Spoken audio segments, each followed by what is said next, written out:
Welcome to Sexy in Your 60s. I'm Dvora Citron. We're in season 2 now, and this season we're going deep on making friends in midlife, the real work of it, the joy of it, and why it matters more than most of us realize. I want to tell you something about my mother before I introduce her. She's always been beautiful to me, not in a daughter who adores her mother way, though that's true too, but in the way that makes you stop and notice. She glows.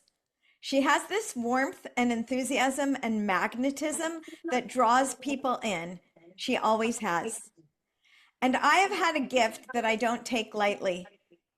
I've been able to look ahead at my own future by watching her live hers. When I wonder what my 60s, 70s, and even my 80s might look like, I look at my mother. What I know now at 86 is that she is living her best life. Everything she does is intentional. Everything she does is because it's what she wants and because it's what makes her happy. That's what sexy looks like. And today she's my guest. Please welcome my mother, Lorraine Sasner. Mom, thank you for being here today. Oh, it's my pleasure. So you started off in Boston, then you went to California, then you went back east again to Buffalo, New York for a little bit, and then you came back out to California where you've been since 1962. And in 2001, you came up to the Bay Area from Los Angeles, and you've lived at Rossmoor now for 25 years. For somebody who doesn't know what Rossmoor is, tell us a little bit about it and what drew you there in the first place. Oh, it's Rossmoor's retirement community, and it's probably the best place in the whole world where you can live. We have everything you can think of, golf, everything. And we have most people here are very happy because they live in a very happy place. To me, I'm in heaven. So what drew you to choose Rossmoor? Because you lived up here, and we moved up here, and we wanted to be near you and all the family.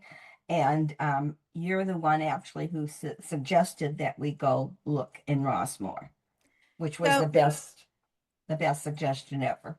And you are a very fortunate person because you live within driving distance of all three of your children and have had the fortune of being part of all of your grandchildren's lives as they were growing up. And your youngest grandchild's in college. Everybody else has graduated. Dad and I have been a very big part of helping all our grandchildren grow up. That's very lucky, and that's why one of the reasons why they're all so happy, healthy, and successful. Yes.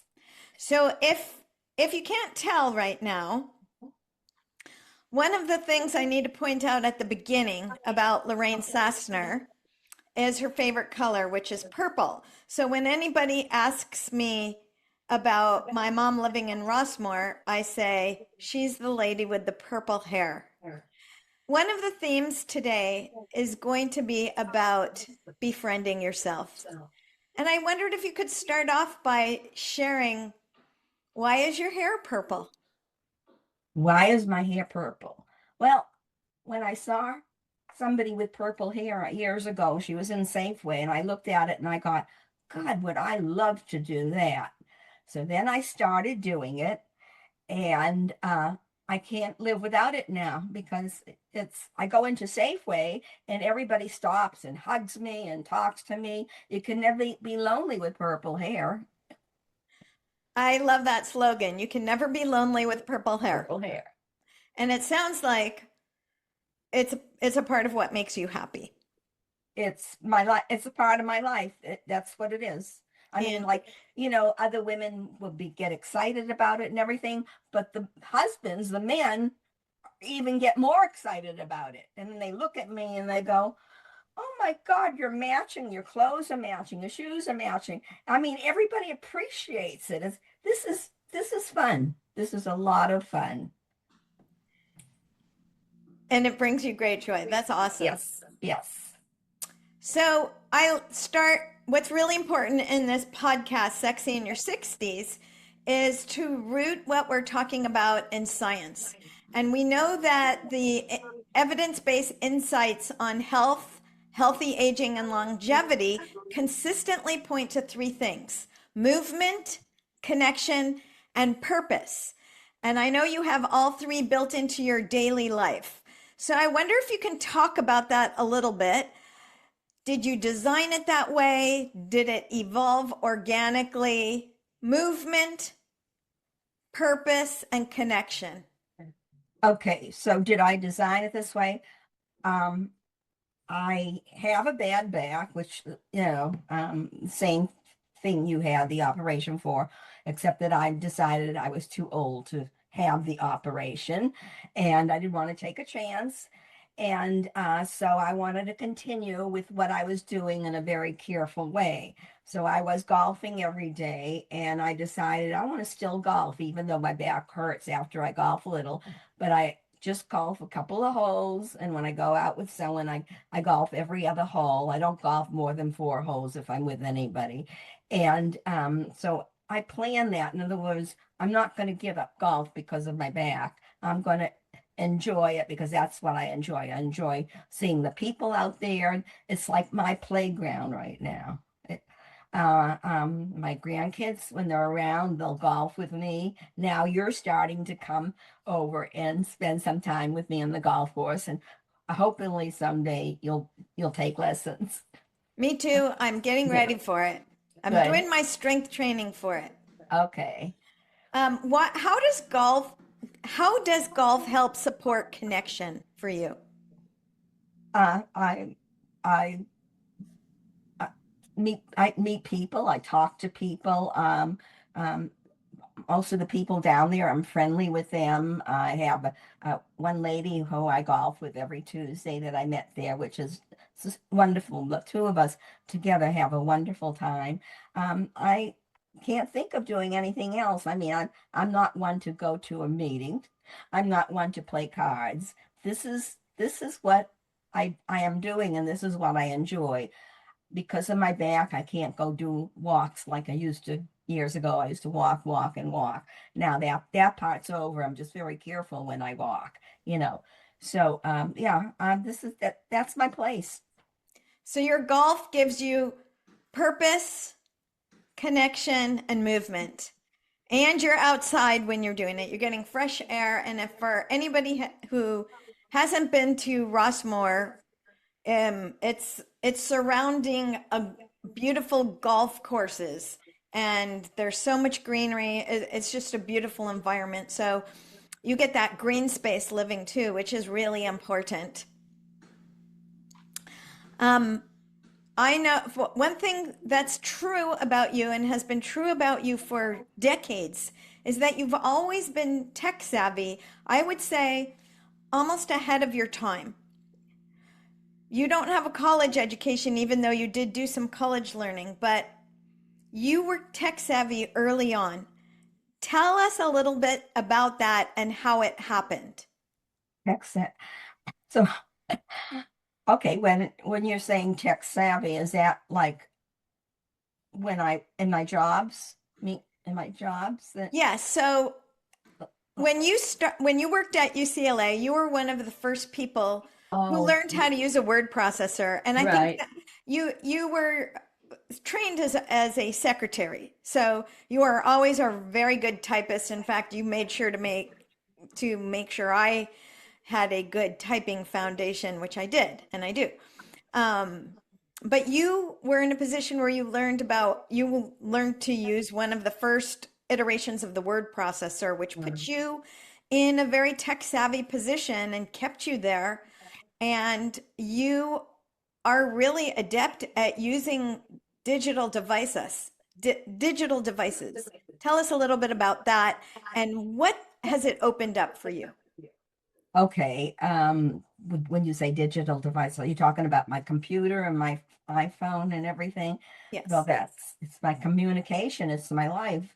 Um, uh, you know, talk to my family.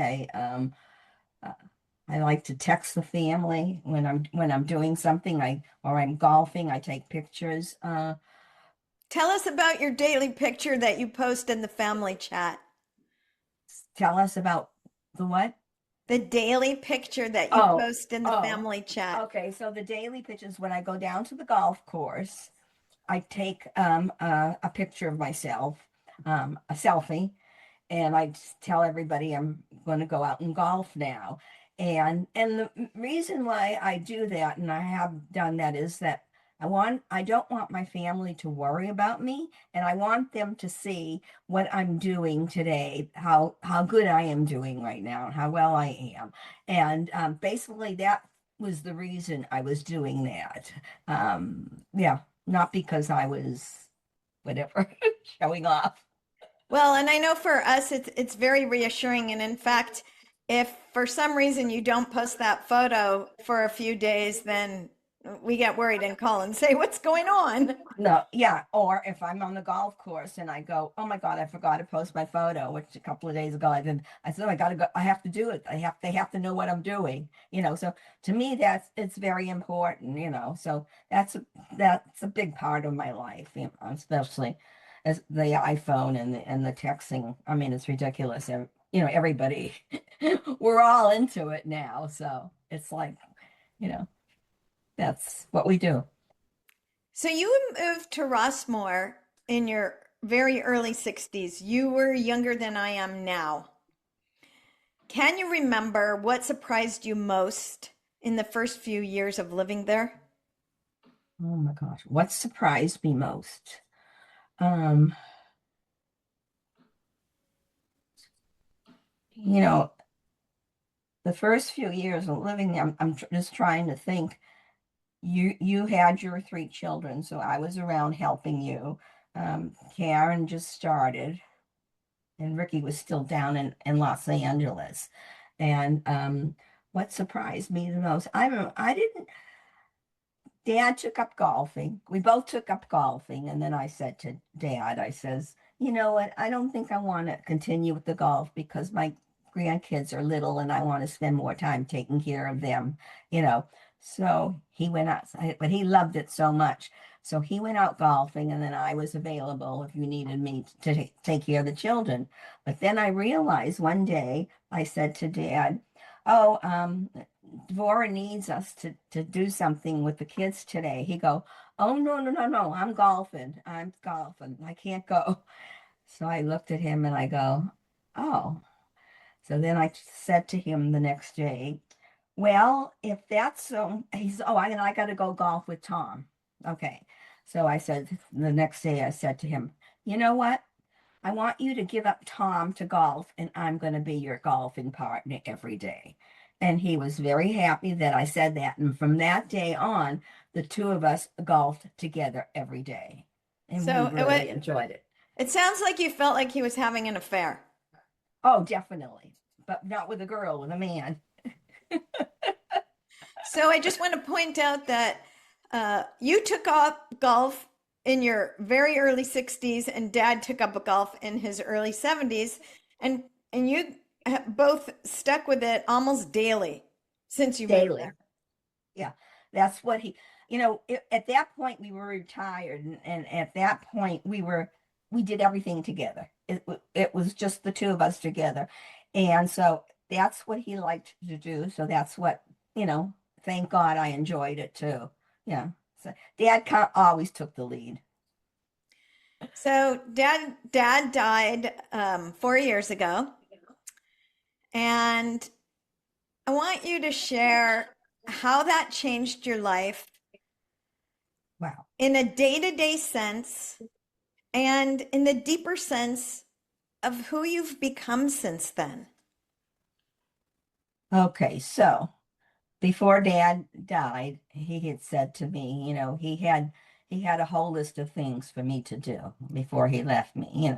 He said the house needs to cleaned up and painted. He says, and I want you to change your wardrobe. I don't want you wearing velours anymore. So, and another thing is you're a lousy driver, and I want to make sure you get a nice safety car. So the thing is, I never changed my velours. I love them. I still live in them. And I went and I did look at cars, but I thought, you know what? It's not necessary. My car is just fine. I'm careful with my driving, and I don't drive much anyways. I mean, my daily drive is down to Safeway and back. And and I didn't change my wardrobe. But and then he had said to me, he said, the house really looks like crap. You need to fix it up. And I thought, I wasn't even looking at the house at that time because he was sick for a while, and I was concentrating on him, not what the house looks like. And he used to be the one on Mondays who would clean the house. So I didn't know, I didn't even know it wasn't clean, you know. So then afterwards, after the when my brother Fred came for the funeral, he came up to my place and he says, "Your house looks horrible." He's in real estate. He says it looks like crap. He walked around and showed me everything that was wrong, and he was right. I didn't look. I had not been looking at my house at all. So after that, I started. My neighbor Narciso is a handyman, and he fixes things and everything. He's great. And he was right here. And Bob has said to him before he passed away, make sure you take care of my wife. And so Narciso got to work with me, and we got this house all fixed up. And it's absolutely beautiful. And it was probably because of, well, Bob said it, and then Fred, who is in real estate. I mean, he was, and he picked on everything. And so Fred came and visited me, and he really loved what we did. So, like I said to the kids, last week I was sick. I had some kind of a bronchial thing, and I felt so lousy. But my house is fixed up so pretty that when you're sick and you're in a beautiful home, it makes you feel so good and so relaxed. And that's the way I felt. And so I really appreciate what I have right now. Dad would be so proud of me of what I did. Anyways.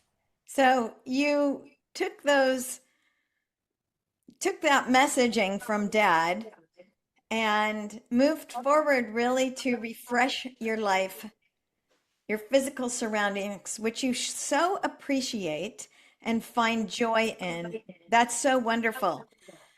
Let's talk a little bit about what community is for you right now. I know that growing up in Los Angeles, you were always the center of the social circles. You were the head of the sisterhood at Temple. Actually, the sisterhood folded, so you became the sisterhood. Um, and then you moved up to Rossmoor with no friends up here, but you met people. But since Dad's died, what has happened for you in terms of community and support? Uh, our neighborhood is very, very supportive. We all take care of each other. I have two amazing men here, Narciso and Donnie, and they take care of me and everybody else in our neighborhood. And I love to cook, and I cook because of you. I cook plant-based. So when I make a nice soup, I say to Narciso and Donnie, I send them a picture, would you like some soup? And they run over and get their soup. So they get that from me, and I get them looking out for me. As far as community goes, we have a very friendly neighborhood, and and then the golf course is where I get most of my friends, friendlier, my, communication or whatever it is. But I don't belong to clubs. I'm not a club person. And so I'm not into, things that most of the normal women would do with their time. But so I'm enjoying what I'm enjoying what I'm doing. I know the children would like me to every so often, oh, why don't you do this? Or why don't you do that? And I'm thinking to myself, but I don't want to do this and do that. I just enjoy walking into Safeway with my purple hair and everybody going crazy. That wakes me up. You're comfortable in yourself. Very, very. I remember saying to Karen one day, my daughter Karen, we were talking, and I says, Karen, I make myself so happy. I've never thought about saying something like that. It says, I am so comfortable with being with myself. It says, more than anything. And when she heard that, she felt so good. So, and it's true. Most people don't realize it, Mm-hmm. you know. So, You've said that you're living your best life right now. And I think at the beginning, for me, I understood what that meant. And it was very, very profound and powerful for me to hear that because I have so much gratitude that that's what your experience is. I think sometimes it might be harder for a younger person with less lived experience to appreciate what that means. yes, yes. Um, I, I just do what I want to do. I don't have to think about it. I just do it. Uh, I don't make I never make a date to have my hair done. I just walk in there and I say to my girl and hairdresser, can you do me today? And they usually find time to squeeze me in for some reason. So I just enjoy doing what I want to do. That's great. So you have always had a do-it-yourself approach to life, for sure. And you know what I mean by that. You always have fixed things yourself, and so did Dad when Dad was alive. One of the special things you do in our family is you write a poem for every child, every grandchild, every great grandchild for birthdays, anniversaries, graduations. Where did that practice come from? And I don't know. what does it do for you? Okay, you say, where did it come from? All right, as far as school goes, I probably got a D in English, so I wasn't one that would write a poem or write something.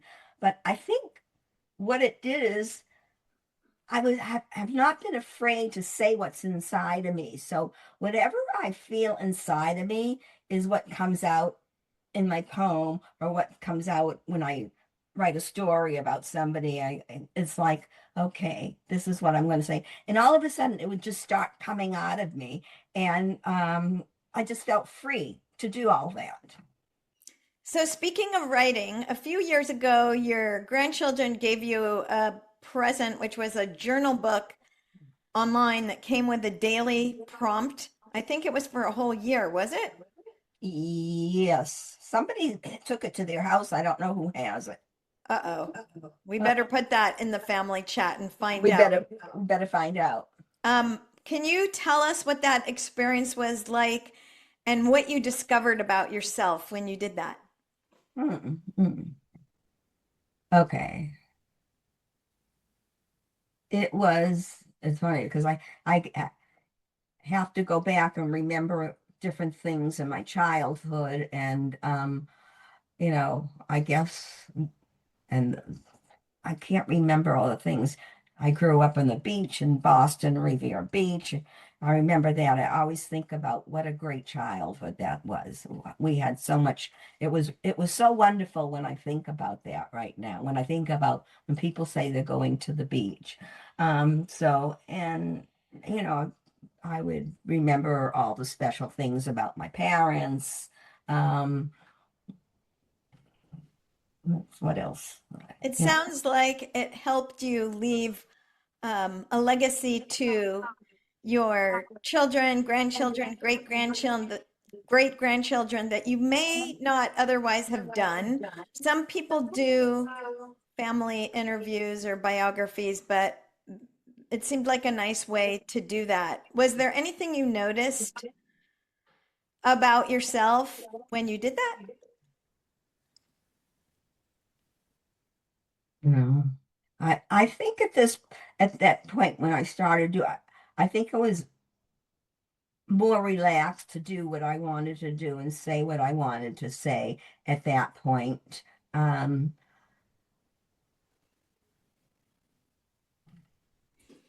yeah.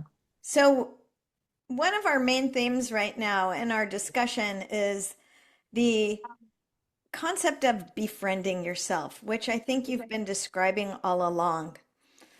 And on on top of that, what do you think you know now about living well that you wish you knew when you were my age, like when you were 60, although I'm going to be 65 this year? Oh, living well. Okay. Okay. Well, when we talk about the habits that we have with the food and eating is different now than it was then. I mean, what we thought was healthy at 60 might not be healthy today, you know. So basically, healthy eating habits, which is I'm so glad I have, and a lot of it is because of you. You know, I really I admire you with your cooking, your plant-based foods, and because of you, I have started the plant-based cooking. Um, so in the 60s, I No, was when you were 60.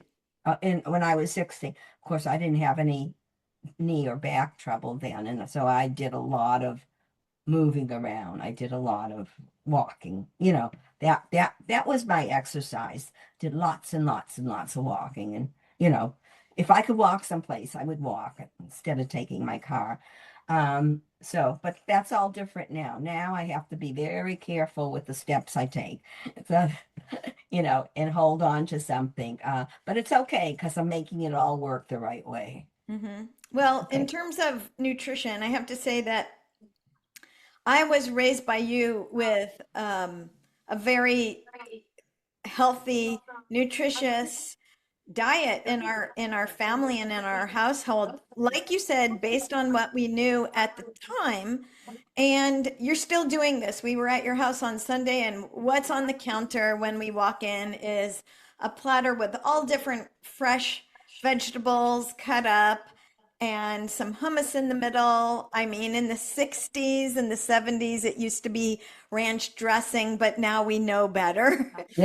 But you somehow had this inherent knowledge about what was healthy food, and you always demonstrated this. I think it's a trick almost that you put it out there without asking if anybody wanted it, and everybody just ate it. So they were getting some of their vegetables in without thinking about it, without being told to. How did you know that? How did you know to do that? How did I know to do that? I just knew. I mean, I knew what was healthy. And whenever I got food ready to bring to someone's house or for a party, for a get together, I would never offer to make desserts. I always said I want to do the cut up vegetables because then I can eat the cut up vegetables while I'm cutting them up. If I was making dessert, then I would eat the dessert. So that didn't work. So it worked for me this way, and I think everybody really appreciated it.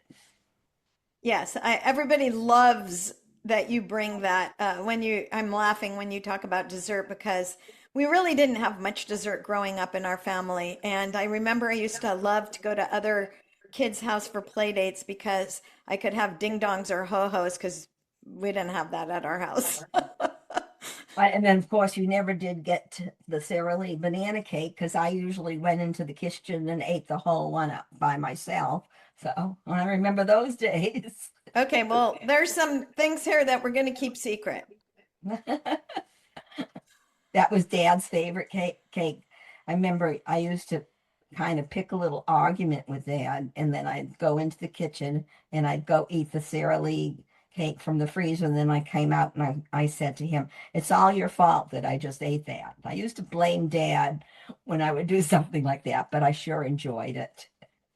So that's interesting you brought it up because I feel like now that you are living independently, you actually are able to live with a lot more intention. You get to decide everything you want I know you don't have dessert in your house, and I know why you don't have it in your house because you'd eat it if it were there.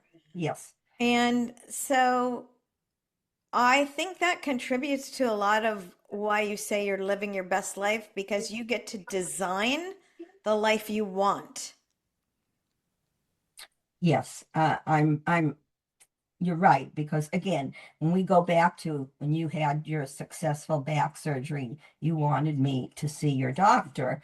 And I thought about it, and then I thought about my age, and I talked to other people, and I thought, if I went, even though he was a good doctor, he might probably maybe would not have wanted to do the operation. But if I had gone in and it had taken away the couple of good years I have left because so many people at my age, didn't have good results. I says, I don't think I want to take that chance. So I says, instead, I'm going to figure out how the best way I could live with what I have. And I have figured it out. And it's like yesterday we were golfing and I was up to two holes. Say something because I was having a bad week and I got out there and I it was good. It was a good day. And then I says, okay, I don't think I'll do the last hole. And you said, oh, no, no, you should. And I go, no, because I know that once it starts hurting me, you don't want to get out there and push it. You want to stop it, and just let it relax. So I know how to make those kind of decisions, to protect myself. So yeah, I'm doing everything I can possibly do with what I have and I'm enjoying it. So one of the pieces of wisdom I think you've always had this, but there used to be more defensiveness, maybe even some hostility in it, but now you have it with this grounded wisdom, your ability to set boundaries for yourself. And I think what you have in it is this self-compassion and this self-love. And Yes, you're very comfortable with those boundaries, and it's not to push people away. It's because you befriend yourself every day and you yes, express this self-love and self-compassion. yes, yes. Yeah. I mean, it's again, I get up very early in the morning, get up around 5 o'clock. So I do a lot of things in the house. So by 10:30, 11 o'clock, I'm tired. I'm ready for downtown. So I get up, I get into my little massage chair and I even doze off a little bit and I get really, really tired. And then I know and I spoke to you, about planning today, and I said to you, "Well, I'm really tired now, so, but I think what I'm going to do is I'm going to go down to Safeway because I really get peppy and wake up down there when all those people get excited when they see me." So that's what I did after my lunch. I went down to Safeway, and sure enough, came back into my peppy old self. This is perfect time to bring this conversation to a beautiful conclusion because you just talked about vitality, presence, living fully. And you know the name of the program and the podcast is Sexy in Your 60s. And you had some discomfort with that for a while. You might still have some, but the irony is that you have been the role model of that for me all along from the very beginning. So, what does sexy mean to you right now at this time in your life? Your version of it or sexy, you Your know? version of the vibe, the energy. I mean, it's sexy always meant sexy, it always meant sexy. But since you've started with your program, I, what I do is I realize what you're trying to do, and I appreciate that. And yeah, I guess being vibrant and enjoying life is being sexy. I guess that. For uh, me, you're still embodying that quality, that magnetism, that glow. And it looks different from year to year, decade to decade, in different phases of our life. But I think that what I treasure so much about your role modeling in my life is that you go from phase to phase in life and you grab onto the best of it. I think so. Yeah. I, not realizing it, but I think I do. Just by wanting to get up and live and do every day. I just want to be active and busy, and I just want to keep going. And I think that being engaged in the lives of your family members is a huge priority for you also. Yes, that's probably the best thing in the whole world. I mean, here I have this wonderful family, and they love me, and I get to enjoy them, and they call me up, and my grandkids love me and miss me, and it's like, I mean, how could one person have so much love? I mean, yesterday when we were golfing, and Zach and I were golfing, and you joined us, which was so exciting. We had so much fun with that. But this is what things we do on, every so often, which is wonderful.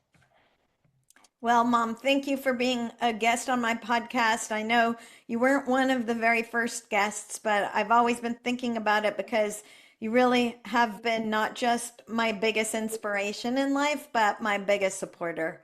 So thank you, and I love you so much. And I love you, and I think you are the best. You say that to everybody. No, I don't.